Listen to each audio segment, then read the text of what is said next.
Hello kapamilya, kamusta po? Ayan po yung ating biniling kamatis at syempre tinatanggal natin yung mga seeds niya at kailangan natin magpunla ng panibago kasi sayang naman yung bakanting lupa na hindi natin matatamnan.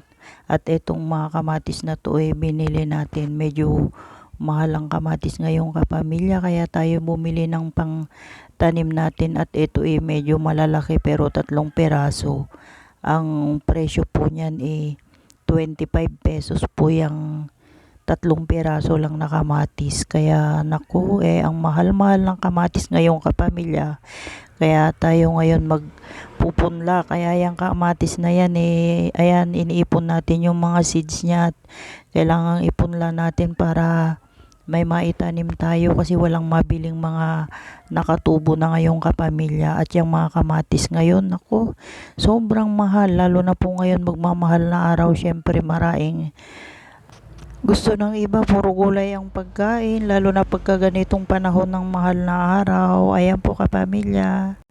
Hello kapamilya, ito po yung ating seeds ng kalabasa at meron pa tayong dalawang bed na hindi natamnan at yung mga nauna yung tinransplant natin malalaki na at yung mga sumunod na naitanim may mga dahon na rin siyang nakalabas at syempre ito yung itatanim natin sa bed na dalawa pa. Ayan yung seeds ng sunflower natin, magtatanim tayo para may mga bees na mag-pollinate sa mga pananim natin. Ayan po. Hello kapamilya, tingnan nyo po yung mga kalabasa. Hindi natin to tinanggal nung nakaraang nagkuha tayo ng pang transplant kasi ito medyo malalaki na yung dahon at marami-rami na yung kanyang mga sanga kaya hindi na natin to tinanggal. Sayang naman kung tatanggalin natin kaya pinabayaan na natin. May mga ilang puno pa na naiwan dito, yung iba pa bulaklak na kaya hindi na natin siya tinanggal. Ayan po. Hello kapamilya, kamusta po? Ayan, update po dito sa ating sili mga kapamilya. Anak ko, tingnan nyo ang ating mga sili kapamilya ha. Konting tiyaga, konting sipag lamang pero after 1 month, eto na po ang blessing. Kumakaway na po sa atin at ito yung ating pinaghirapan. Natatanaw na natin yung kanilang mga bulaklak at tingnan nyo naman, nakakatuwang makita at rewarding po itong mga ganitong mga pananim at pag nakita natin na namumunga na sila nako talagang napakasaya sa pakiramdam. Kaya etong pagtatanim nakakabigay po ng kasiyahan sa atin at ito kasi yung gustong gusto nating gawin. Kaya yung kapamilya, yan po yung ating sili. After 1 month po, napakabilis ng panahon at ito magbibigay na siya ng mga blessings. Ayan, at napakarain na niyang palabas na mga bulaklak at ayan napakaraing mga lumalabas pang ibang bulaklak dito sa may mga kanyang puno o dito sa mga sanga niya. Kaya ayan yung epekto ng pinangdilig natin, yung mga binurong gulay, napakabilis ng improvement nila. Mabilis silang kumapal yung sanga saka yung mga dahon nila.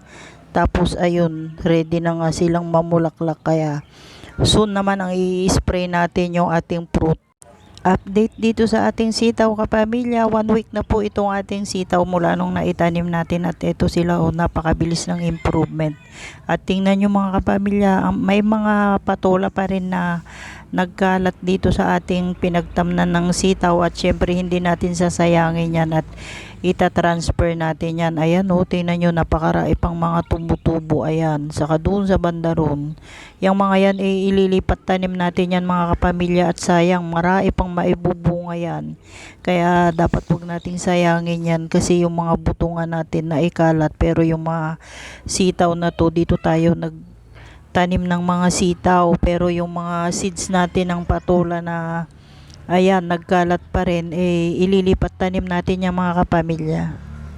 Hello kapamilya, kamusta po? Update po dito sa ating kalabasa mga kapamilya. Tingnan nyo po, napakabilis at 5 days na po nitong kalabasa nating itinanim mga kapamilya. Pero tingnan nyo, ang gaganda ng mga tubo nila.